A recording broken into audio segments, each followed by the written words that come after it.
ప్రార్థన ఒక్కసారి చేసి వదిలిపెట్టల ఏలియా, 7 సార్లు చేశాడు.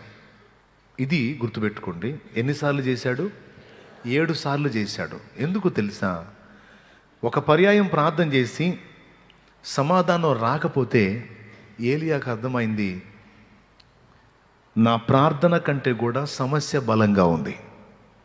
మళ్ళా చెప్తున్నాను, నా ప్రార్థన కంటే కూడా సమస్య బలంగా ఉంది. సో బలమైన సమస్యను బలహీనపరచాలంటే బలమైన ప్రార్థన చేయాలి నేను. దేవునికి మహిమ. కాబట్టి ఎంత పెద్ద దయ్యమైనా మన ముందు ఏదన్నా డ్యాన్స్ వేస్తే వేయొచ్చు, కానీ దేవుని ముందు వేయడానికి లేదు. అయితే ఒక్కటి ఇక్కడ ఒక చిన్న చిక్కు ఏంటంటే, మనకున్న చిన్న శక్తితో పెద్దదాన్ని ఢీ కొట్టడానికి ట్రై చేస్తాం. దేవుడు ఏమంటాడంటే, ఎక్కువ సమస్యను నీవు ఢీ కొట్టాలి అంటే ఎక్కువ ప్రార్థనా బలం కావాలి అన్నాడు. అర్థమైందా? కాలేదా? ఇటుకరాయి పగలగొట్టాలంటే సుత్తి అవసరమా? జస్ట్ ఇంకో రాయి తీసుకొని కొడితే 2 ముక్కలు అయిపోద్ది.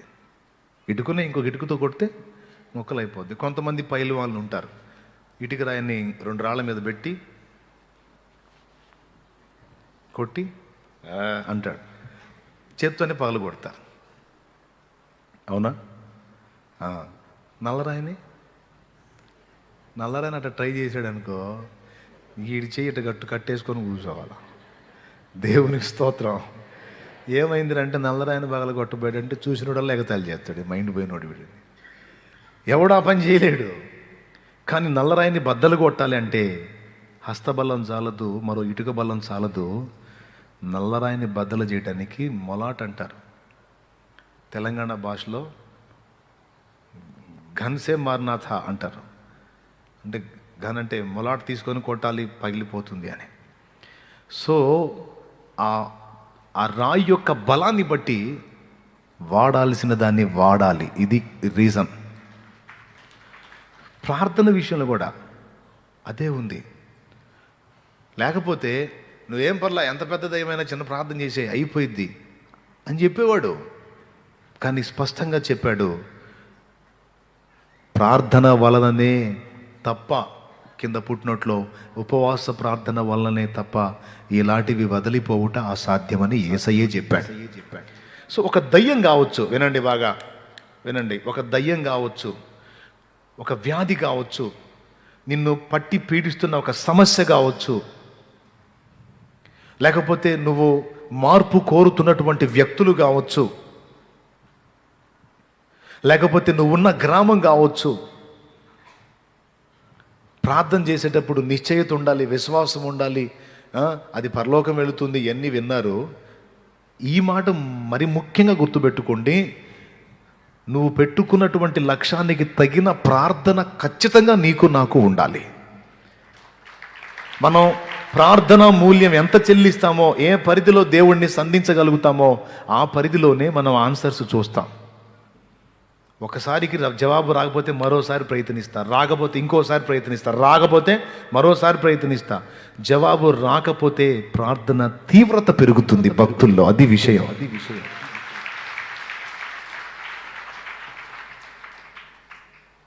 ఆన్సర్ వచ్చిందాకా పట్టు వదలకుండా దాని జవాబు కోసం. అంటే వాళ్ళకి అర్థమైపోయింది, ఒక పట్టాన ఆన్సర్ రావటం లేదంటే చాలా జటిలంగా ఉంది సమస్య. ఓకే, సమస్య బలంగా ఉంది నా ప్రార్థన కంటే. సో నేను ప్రార్థనా బలాన్ని పెంచాలి, సమస్యను బలహీనపరచాలి. ఇలాంటి ఫలితాలు అనేకుల జీవితాలలో మనం సాక్ష్యాలుగా వింటాం. ఘోరమైన జబ్బుల నుంచి విడుదల పొందిన సాక్ష్యాలు, క్యాన్సర్ వ్యాధుల నుండి, హెచ్ఐవి పాజిటివ్ నెగిటివ్ రిపోర్ట్ వచ్చినటువంటి సాక్ష్యాలు, అలాగా ఘోరమైనటువంటి జబ్బులలో నుంచి విడుదల, కఠినమైన పరిస్థితుల్లో నుంచి విడుదల, ఊళ్ళే కదిలింపబడినటువంటి కార్యాలు, ప్రజల కళ్ళ ముందు స్పష్టమైనటువంటి కార్యాలు, శక్తివంతమైన ప్రార్థనా జీవితాన్ని కలిగిన భక్తులు చేయగలిగారు.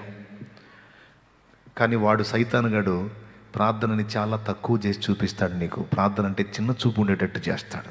కానీ ఉన్న రహస్యం అంతా ప్రార్థనలోనే ఉంది.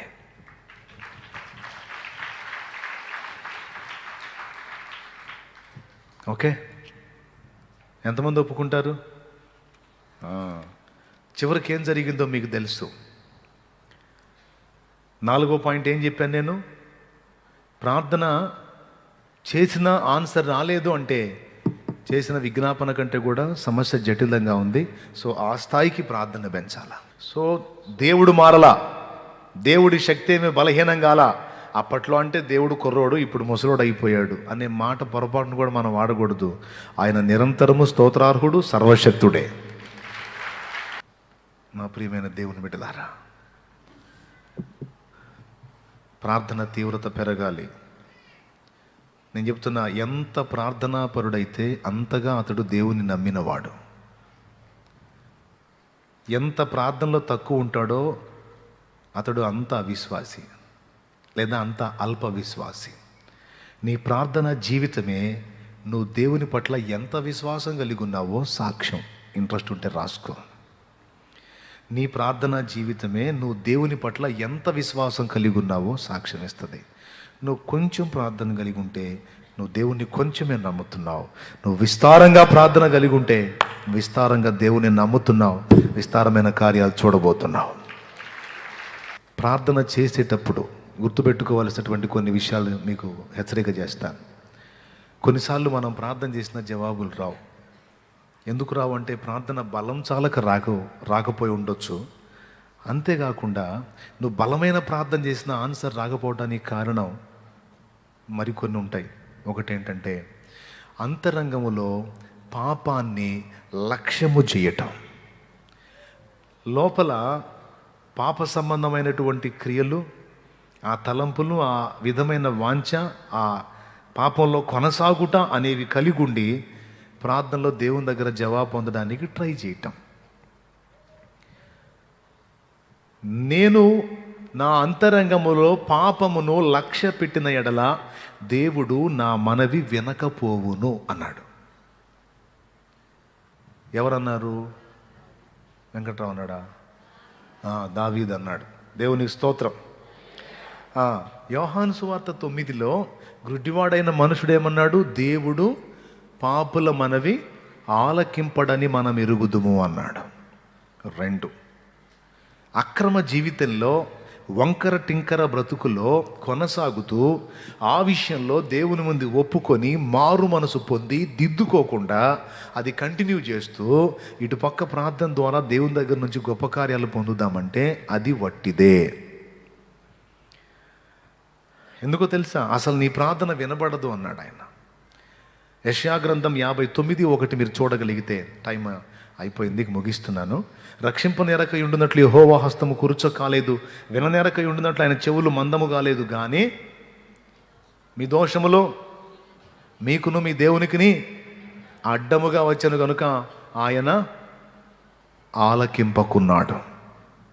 కాబట్టి మన వంకర త్రోవలను దిద్దుబాటు చేసుకోకుండా లోపాయికారితనపు జీవితం అలానే కలిగి ఉండి ఓ పక్కన మన తప్పుడు జీవితాన్ని సమర్థించుకుంటానే పాపాన్ని కంటిన్యూ చేస్తూనే ప్రార్థన చేస్తే ఆన్సర్ ఉండదు. 3 వచనాలు చెప్పాను. పాపుల మనవి దేవుడు రైట్. 2వది, నేను అంతరంగములో పాపమును లక్ష్య పెట్టిన యెడల దేవుడు నా మనవి వినకపోవును. 3వది ఏంటి? ఆయన కాపాడలేకపోవడానికి ఆయన చేతులు ఏం కొరచ కాదు, కానీ నీ దోషాలు నీకు దేవునికి మధ్య అడ్డుగా వచ్చినాయి. నువ్వు మొర్ర పెడుతున్నావు, కప్పు తగిలి కిందకు వస్తుంది. కప్పు ఏంటో తెలుసా? నీ పాపమే. అందుకే ప్రార్థన చేసి దేవుని దగ్గర గొప్ప జవాబులు పొందగోరే వాళ్ళు తమ క్యారెక్టర్ ఎలా ఉందో దేవుని ముందు ఒక్కసారి చూసుకోవాలి. దేవుని ముందు తమను తాము విమర్శించుకోవాలి. లోపంగా ఉన్న వాటిని దిద్దుకోవాలి, ఒప్పుకోవాలి దేవుని ముందు. అయ్యా, వంకర టెంకర బతుకు కలిగి ఉన్న, వంకర టెంకర బుద్ధి కలిగి ఉన్న, ఇది మొదలుకొని ఆ చెడు జీవితాన్ని వదిలేస్తున్నా వదిలేస్తున్నా. నీ చిత్త ప్రకారం బ్రతకాలనుకుంటున్నా. నా యందు కనికరపడు, నా పాపములు క్షమించు. ఇదిగో నేను మారు మనసు పొందా, దాన్ని విసర్జించా. నా యందు కనికరపడి నాకు విడుదల దయచేయమని నువ్వు దేవుడిని అడగొచ్చు. తప్పకుండా దేవుడు నిన్ను విడిపిస్తాడు. తప్పిపోయిన కుమారుడు పందుల దొడ్లోనే ఉండి లెటర్లు రాశాడా, లేకపోతే దొడ్డి విడిచి వచ్చాడా? పెద్దగా చెప్పాలి. అక్కడే ఉండి మెసేజ్లు పెట్టలేదుగా డాడీకి. డాడీ, ఇక్కడ దుర్వాసనగా ఉంది డాడీ, ఇక్కడ ఫుడ్ దొరకట్లేదు డాడీ, చాలా ప్రాబ్లం అవుతుంది డాడీ, ఫుడ్ పంపించు డాడీ, మనీ పంపించు డాడీ అని ఏమన్నా చెప్పాడా? ఏం చేశాడు? ఒకవేళ వాడు అక్కడే ఉండి మెసేజ్లు పెడితే పొరపాటును కూడా ఏం చూసేవాడు కాదు. వాడు అక్కడే ఉండి లెటర్లు పంపిస్తే పొరపాటును కూడా అయినా పట్టించుకునేవాడు కాదు. ఎందుకో తెలుసా? అతడే విసర్జించి రావాలి. వాడు అక్కడే ఉండి ఈ పందుల తోటి బాగానే ఉంది కానీ కొంచెం కొన్ని అప్పుడప్పుడు కొన్ని ఇబ్బందులు అవుతున్నాయి అని అడిగితే, ఒరే నిన్ను ఎక్కడ చూడాలనుకున్నా నువ్వు ఎక్కడ కూర్చున్నావు దరిద్రుడా, ముందు వదిలిపెట్టి రారా అంటే, లేదు డాడీ ఇది చాలా బాగుంది, ఈ కంపే అసలు భలే ఇంపుగా ఉంది అంటే తండ్రి ఒప్పుకుంటాడా? నోరు మూసి ముందు ఆ కంపుని వదిలిపెట్టి రా అంటాడు. అంతే తప్ప హెల్ప్ జరగదు. దేవునికి స్తోత్రం కలుగును గాక. గట్టిగా చెప్పండి. తండ్రి వాణిని ఎదుర్కొని హత్తుకొని మెడ మీద పడి ముద్దు పెట్టి చేర్చుకొని వాని అసహ్య స్థితి మొత్తాన్ని మార్చి పడేయాలంటే కొడుకు ఏం చేయాలి? ఆ చెడిపోయిన జీవిత విధానాన్ని విసర్జించి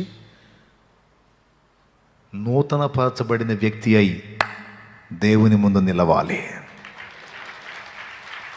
అంతరంగంలో. ఇక పై గెటప్పును ఆయన క్లీన్ చేసుకుంటాడు. ఆవిడ ఆంతర్యంలో ఏం నిర్ణయించుకున్నాడు చిన్న కుమారుడు? నేను నా తండ్రి దగ్గరికి పోతాను, ఈ స్నేహితులు వద్దు, ఈ చెడిపోయిన జీవితం వద్దు, ఈ పందులొద్దు, పందుల దొడ్డి వద్దు, ఏమొద్దు నాకు మా నాయన చాలు. కొడుగ్గా చేర్చుకుపోయిన దాసుడుగానైనా ఆయన ఇంట బతికితే పట్టెడు అన్నం పెట్టినందు బతికిస్తాడు అని తాను ఉన్నది ఉన్నట్టు ఉన్న పాటును అలాగే బయటలేరు వచ్చేసాడు. ఇంట్లో నుంచి వచ్చేటప్పుడు రాజకుమారుడిలాగా వచ్చాను, ఇప్పుడు అడుక్కునేవాడు అవతారం కన్నా దరిద్రంగా తయారైంది, కొద్దిగా పై సోకులన్నా చేసుకుందాం అని తన గెటప్ని కప్పుకొని షో చేసి రాలా. దేవునికి స్తోత్రం. కొంతమంది కప్పి పెట్టుకొని వస్తారు, ముసుకేసుకొని వస్తారు, ఎక్కడెక్కడే. ఈ ముసుగులు మనుషులు గుర్తుపట్టకపోవచ్చు, దేవుడికి అన్నీ తెలుసు. దేవునికి స్తోత్రం కలుగును గాక. తప్పిపోయిన కుమారుడు ఉన్నది ఉన్నట్టు వచ్చాడు. తను ఏ స్థితిలో ఉన్నాడో వచ్చి తండ్రి ముందు అలా ప్రజెంట్ చేసుకున్నాడు, కనపరుచుకున్నాడు. దరిద్రుడా, సిగ్గులేనోడా, డబ్బు ఏం చేసావురా, ఎలా పోయావు, ఎలాగొచ్చావు, నువ్వు నీ అవతారం, చేతు ఏ మొహం పెట్టుకుని వచ్చావు పో అన్నాడా? అల్లంత దూరంలో ఉండగానే వాడి నడక చూసి గుర్తుపట్టి అలా అమాంతం పరిగెత్తుకుంటా వెళ్ళి అతన్ని హత్తుకొని, పందుల దొడ్లోంచి వచ్చినోడి దగ్గర ఏ వాసన ఉంటుందండి? సుగంధం ఉంటుందా? దుర్గంధం. అయినా సరే ప్రేమకు అవేవి పట్టం. అర్థమైందా? ప్రేమ గుడ్డిది అంటారు. గుడ్డిదే కాదు, చెవిటిదే కాదు, వాసన కూడా తెలియదు. దేవునికి స్తోత్రం. హల్లెలూయా. తెలుసా మీకు? ఇక్కడే తెలిసింది మనకి అతని గెటప్ ఎలా ఉంది, పొజిషన్ ఎలా ఉంది, ఎలా ఉన్నాడు. నా బిడ్డ తిరిగి వచ్చాడు చాలు నాకంతే. వాడు ఉన్నది ఉన్నట్టు వచ్చాడు, షో చేయలే. తాను ఎలాగున్నాడు అలాగే వచ్చాడు. ఏ గతి పట్టాడో ఆ గతిని ఉన్నది ఉన్నట్టు చూపించాడు. చాలు, నేను ఇప్పుడు మారుస్తా. వీడంటాడు, నేను నీకు పనికిరాను, కొడుగ్గా పనికిరాను, నాకు హక్కు లేదు, నా ఆస్తి తీసుకుని వెళ్ళిపోయాను కనుక, నా భాగాన్ని పోగొట్టుకున్నాను గనుక నీ దాసునిగా ఉంటాను అంటే, జీతం ఎంత అన్నాడా? నోరు మీరా, దాసుడేంట్రా వెర్రి ముఖమా, నువ్వు ఎప్పటికీ నా బిడ్డవే అని వరుసగా మారిపోయింది. ఆన్ ది స్పాట్ చీలికలు పేలికలైన వస్త్రాలు తీసి కొత్త బట్టలు కట్టబెట్టండి అంటే, ఈ చీలికలు పేలికలైన పాత వస్త్రాలు తొలగించి, ఆ మలిన మురికి వస్త్రాలు తొలగించి నూతన వస్త్రాలు తొడిగాడు. చెప్పులు వేసుకొని దొరబాబులాగా పోయినోడు చెప్పులు లేకుండా వచ్చాడు. వీనికి పాదరక్షలు తొడగండి అన్నాడు. పాత చెప్పులు పోయినాయి, పాత నడతలు పోయినాయి, ఇదిగో క్రొత్త నడతలు అనే చెప్పులు తొడిగించబడ్డాయి. తలకు తైలము లేదు, అభిషేకం పోగొట్టుకున్నాడు, వచ్చి నిలబడ్డాడు. ఏడుపు ముఖం వేసుకుని తైలం పెట్టండి రా అన్నాడు. క్రొత్త తైలముతో నింపబడ్డాడు. దేవునికి స్తోత్రం కలుగును గాక. ఇచ్చిన అధికారం పోగొట్టుకున్నాడు. ఇప్పుడు ఉంగరం తెచ్చి నూతనంగా మళ్ళీ అధికారం ఇచ్చాడు. ఒక్క మాటలో చెప్పాలంటే తను ఉన్నది ఉన్నట్టు వచ్చాడు. వచ్చిన ఒక అరగంటలోనే టోటల్ చేంజ్, కొత్త జీవితం మళ్ళీ ప్రారంభమైపోయింది. దేవుని దగ్గరకు వచ్చినప్పుడు, దేవుని దగ్గర నుండి సమాధానం పొందగోరు వచ్చినప్పుడు ఉన్న అవతారం ఏదో వచ్చి ఆయన ముందు చూపించాలా. అర్థమైందా? ఉన్న అవతారం ఏదో ఆయన ముందు వచ్చి చూపించాలా.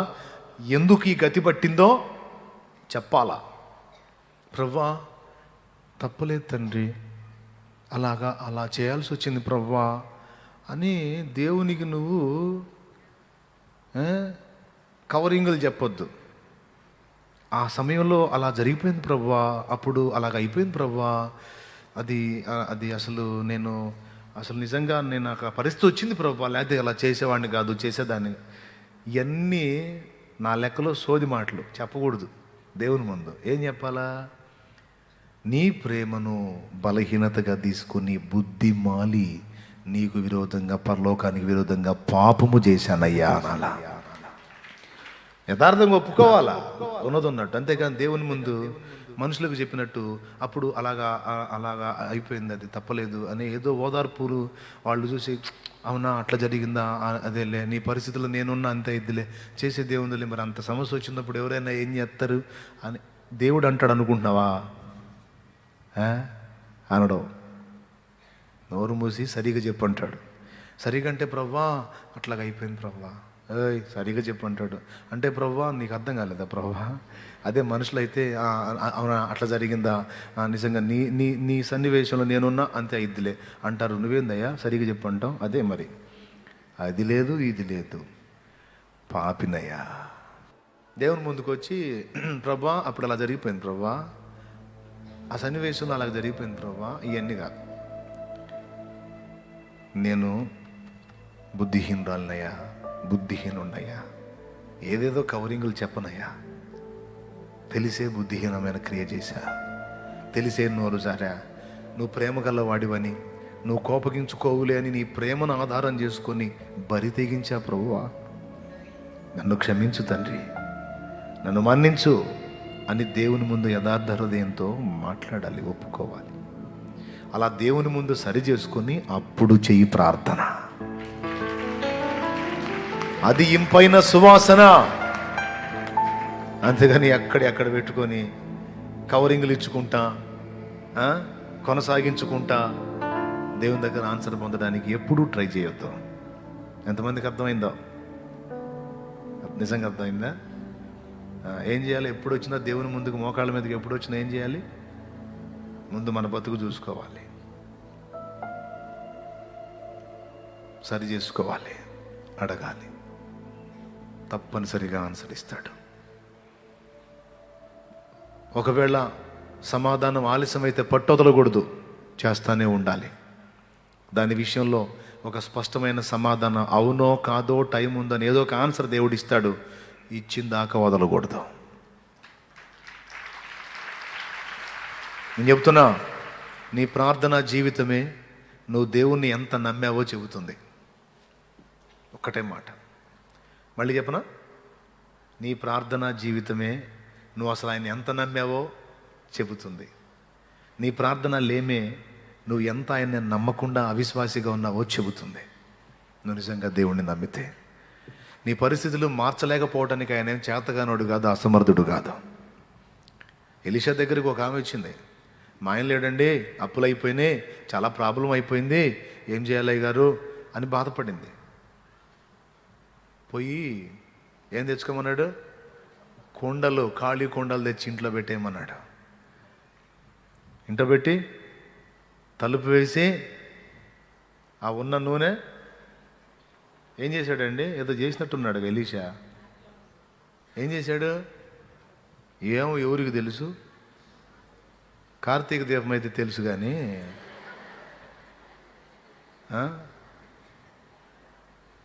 కుండల్లో ఏం పోసాడో ఏం జరిగిందో ఎవరికి తెలుసు? బైబిల్ చదివి సత్తే కదా మనం.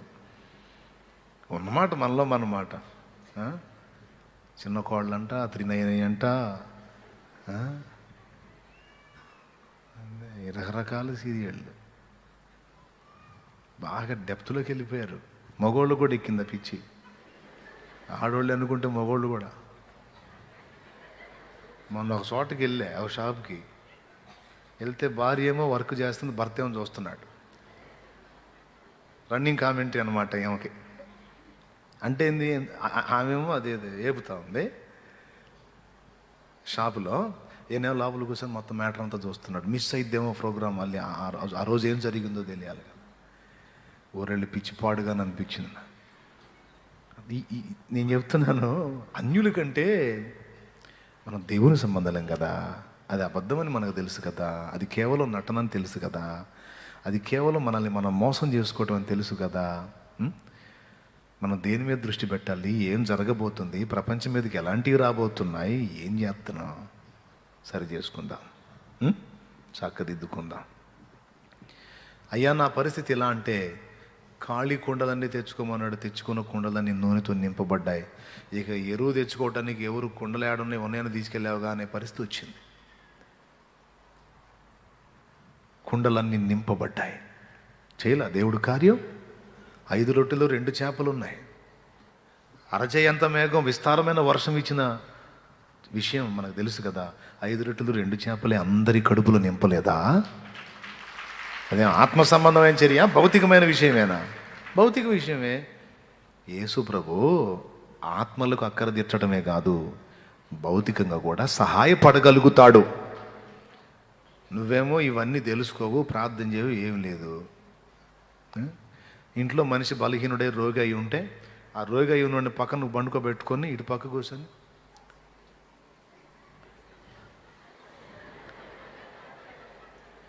వీడు మూలిగాడు అనుకో, ఏంది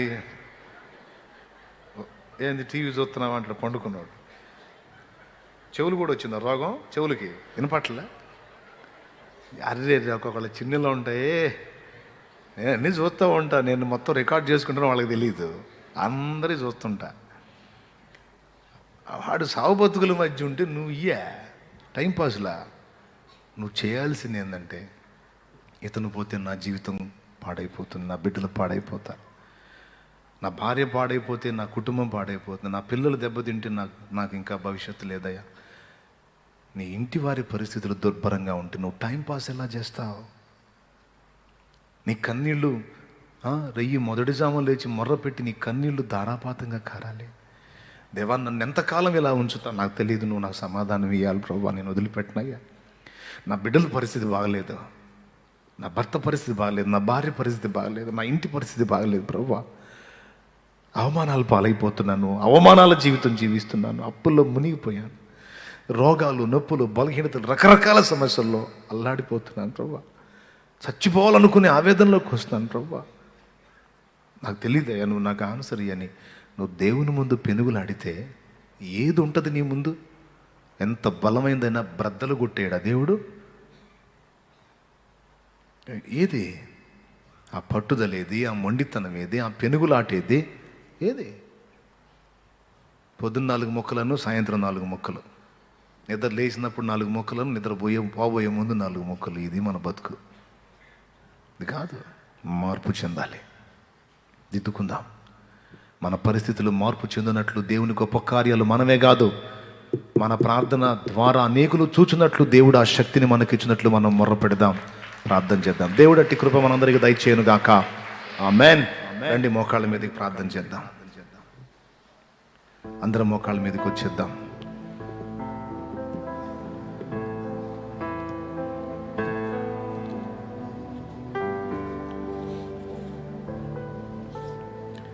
ఈరోజు దేవుడు నీతో సూటిగా మాట్లాడుతూ ఉన్నాడు, ఏ డౌటు లేదు.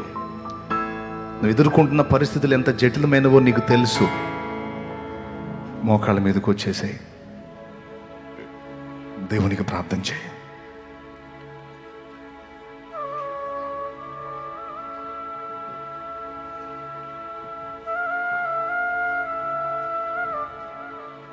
తండ్రి, నాతోనే మాట్లాడుతున్నావు, నాకు సిగ్గు కలుగునట్లు మాట్లాడావు.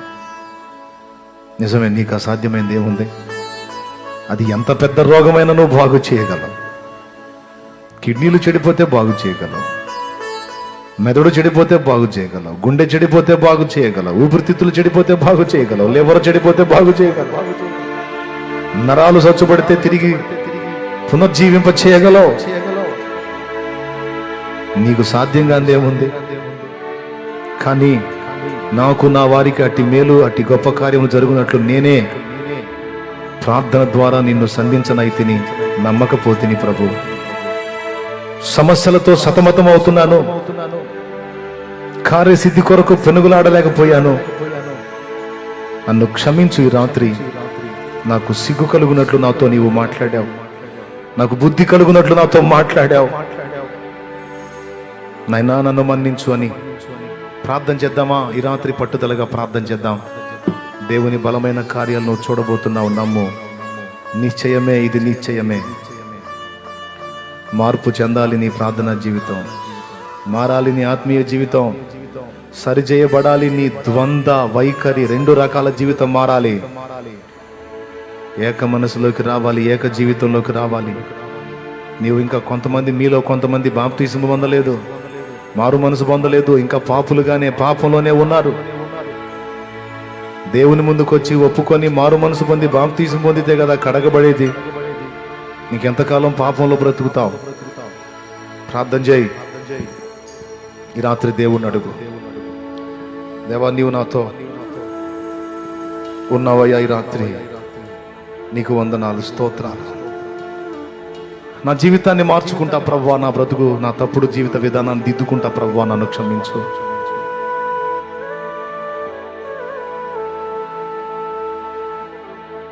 నేను రక్షణ పొందుతానయ్యా, మారు మనసు పొందుతానయ్యా, బాప్తిస్మం పొందుతానయ్యా, ఇంకా పాపంలో బతకనయ్యా.